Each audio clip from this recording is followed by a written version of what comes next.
নমস্কার বন্ধুরা, অপরাজিতাস কিচেনে আপনাদের সবাইকে স্বাগত। আশা করি আপনারা সবাই ভালো আছেন। আজ আমি কেএফসি স্টাইলের চিকেন ফ্রাই বানাবো।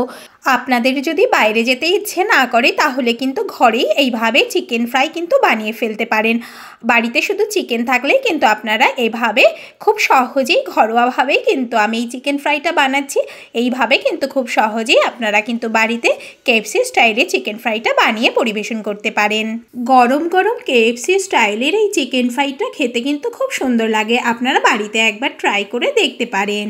চলুন দেখে নিই কীভাবে খুব সহজ ঘরোয়া পদ্ধতিতে আমি এই চিকেন ফ্রাইটা বানাবো সেটা দেখে নিই। প্রথমেই আমি এখানে 3টে চিকেনের লেগ পিস নিয়ে নিয়েছি। এই চিকেনগুলো আমি ভালো করে ধুয়ে নিয়েছি। আর চিকেনের ওপরে আমি কিন্তু লম্বা লম্বা করে চাকু দিয়ে একটু কেটে দিয়েছি যেন এর মধ্যে ভালোভাবে মশলাগুলো ঢুকে যায় সেজন্য। এখানে আমি লেগ পিসগুলো কিন্তু একটা বোলের মধ্যে নিয়ে নিচ্ছি। তবে এখানে কিন্তু আপনারা আপনাদের পছন্দ মতো কিন্তু চিকেন নিতে পারেন। এবার আমি এর মধ্যে 1 চামচ সয়া সস দিয়ে দিচ্ছি। এবার এখানে আমি 1 চামচ টমেটো সস দিয়ে দিচ্ছি। তবে এখানে যদি আপনাদের চিলি সসটা থেকে থাকে তাহলে কিন্তু দিতে পারেন। আমি চিলি সসটা এখানে দিলাম না। এবার এখানে আমি 1 চামচ আদা রসুন বাটা দিয়ে দিলাম। এবার এখানে বড় 2 চামচ টক দই দিয়ে দিলাম। স্বাদ অনুযায়ী লবণ দিয়ে দেব। এখানে আমি কিন্তু 1 চামচ লবণ দিলাম, আপনারা আপনাদের স্বাদ অনুযায়ী দেবেন। 1 চামচ হলুদ গুঁড়ো দিয়ে দিলাম। 1 চামচ ধনে গুঁড়ো দিয়ে দিলাম। হাফ চামচ শুকনো লঙ্কার গুঁড়ো দিলাম। তবে আপনারা আপনাদের স্বাদ অনুযায়ী কিন্তু এখানে লঙ্কার গুঁড়োটা ব্যবহার করবেন। আমি এখানে হাফ চামচ দিলাম। এবার এখানে কিন্তু আমি হাফ চামচ গোলমরিচ গুঁড়ো দিলাম। এই গোলমরিচের গুঁড়োটাও কিন্তু আপনারা আপনাদের স্বাদ অনুযায়ী দেবেন। আমি এখানে কিন্তু হাফ চামচ করে দিলাম। এবার সমস্ত মশলাগুলোর সাথে আমি চিকেনটাকে কিন্তু খুব ভালো করে একটু মেখে নেব। মেখে কিন্তু আধ ঘন্টার জন্য আমি ম্যারিনেট হতে রেখে দেব। এইভাবে বানালে কিন্তু খুব তাড়াতাড়ি বানানো যায়। তবে আপনারা যদি এই চিকেনগুলোকে অনেকক্ষণ ধরে মেখে একটু ঢেকে রাখেন, অর্থাৎ ম্যারিনেট যদি বেশিক্ষণ ধরে করেন তাহলে কিন্তু খুব সুন্দর হয় এই চিকেন ফ্রাইগুলো। চিকেনগুলোকে আমি কিন্তু খুব ভালো করে মেখে নিয়েছি মশলাগুলোর সাথে। এবার আমি এটা কিন্তু আধ ঘন্টার জন্য ঢেকে রেখে দেবো। তবে আপনাদের হাতে যদি সময় বেশি থাকে তাহলে কিন্তু আপনারা প্রায় 1 ঘন্টার কাছে কিন্তু এটা ঢেকে রেখে দিতে পারেন ম্যারিনেট হওয়ার জন্য।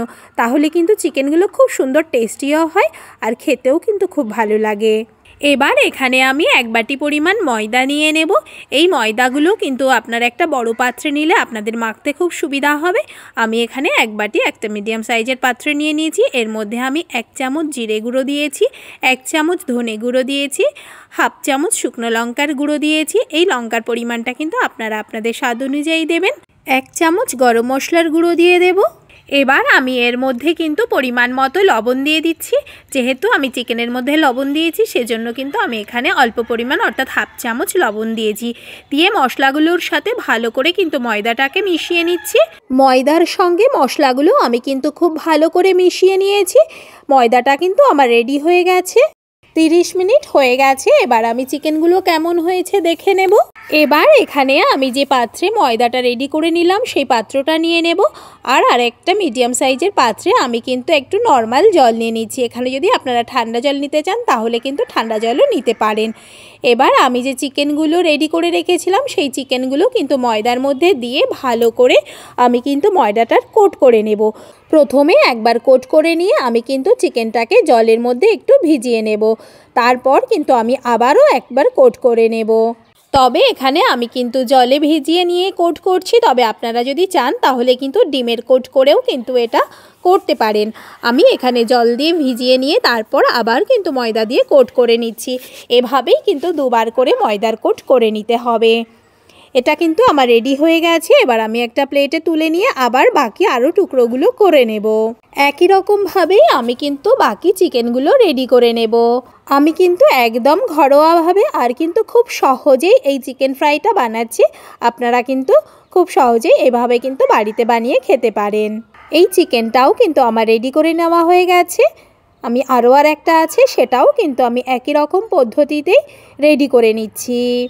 এটাও আমার রেডি করে নেওয়া হয়ে গেছে। এবার আমি ভেজে ফেলবো এই চিকেনগুলোকে। এবার এখানে আমি একটা কড়াই বসিয়ে কড়াইয়ের মধ্যে কিছুটা পরিমাণ সাদা তেল নিয়ে আমি কিন্তু গরম করে নিয়েছি। এই গরম তেলের মধ্যে আমি একটু কিন্তু লবণ দিয়ে দিয়েছি। এই লবণটা দিলে কিন্তু কড়াইয়ের গায়ে কোনো কিছু লেগে যায় না, ভালোভাবে কিন্তু ভেজে নেওয়া যায়। তারপর চিকেনগুলোকে দিয়ে আমি কিন্তু ভেজে নিচ্ছি একটু উল্টে পাল্টে।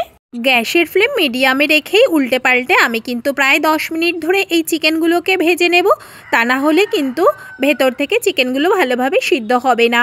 সেজন্য আমি কিন্তু 10 মিনিট ধরে একদম ভালোভাবে উল্টে পাল্টে কিন্তু আমি চিকেনগুলোকে ভেজে নেব। আমার এই রেসিপিটা যদি আপনাদের ভালো লাগে তাহলে বাড়িতে অবশ্যই একবার ট্রাই করবেন, আর কেমন হয়েছে সেটা অবশ্যই একবার বলবেন। আমার এই ভিডিওটা যদি আপনাদের ভালো লাগে তাহলে কিন্তু বন্ধুদের কাছে অনেক অনেক করে শেয়ার করবেন। চিকেনটা কিন্তু ভালোভাবে ফ্রাই হয়ে গেছে। আমি কিন্তু প্রায় 10 মিনিট ধরে এই চিকেনগুলোকে ফ্রাই করে নিয়েছি। আমার এই ভিডিওটা যদি আপনাদের ভালো লাগে তাহলে লাইক শেয়ার কমেন্ট অবশ্যই করবেন, আর পাশে থাকা ছোট বেল আইকনটা প্রেস করবেন। আমি নতুন কোনো ভিডিও আপলোড করলে আপনাদের কাছে খুব সহজে একটা ছোট্ট নোটিফিকেশান পৌঁছে যায়। চিকেনগুলো আমার ভেজে নেওয়া হয়ে গেছে, আমি কিন্তু তুলে নিয়েছি। এবার বাকি যে আরেকটা চিকেনের পিস ছিল সেটাকেও আমি কিন্তু উল্টে পাল্টে ভালো করে ভেজে রেডি করে নিয়েছি। এবার এটা আমি নামিয়ে রেডি করে নিচ্ছি। হয়ে গেল আমার KFC স্টাইলের চিকেন ফ্রাই। এটা আমি নামিয়ে পরিবেশন করে ফেলেছি। আমি এখানে টমেটো কেচাপ আর কিন্তু পেঁয়াজ দিয়ে পরিবেশন করেছি। আপনারা আপনাদের পছন্দ মতোভাবে কিন্তু এটা পরিবেশন করতে পারেন। হয়ে গেল আমার KFC স্টাইলের চিকেন ফ্রাই। আজ এ পর্যন্তই, দেখা হবে পরবর্তী নতুন ভিডিওতে। ভালো থাকবেন, সুস্থ থাকবেন, ধন্যবাদ।